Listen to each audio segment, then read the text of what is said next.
Do you ever wonder why you learn? Do you learn to learn, or do we learn for other reasons? I mean, I've been involved in education my whole life, and it's a question that I ask myself a lot.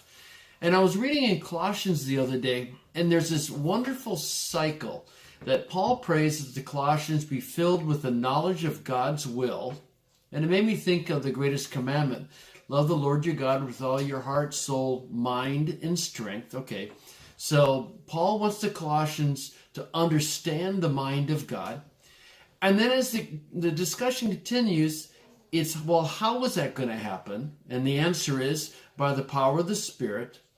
But what is then the result? What is the intended purpose of learning? And it's so that we may live a life that is worthy of the Lord. Paul then follows with 4 participles describing what it means to live a life that's worthy of the Lord. And one of those is that we may grow in our knowledge of God. So it's this wonderful cycle that we are to be filled with the knowledge of God's will, so the working of God's Spirit, so that our lives will change, so our lives will be worthy of Christ. And one of the characteristics of a worthy life is that we continue to grow in our understanding, our knowledge of the character and the activity of God.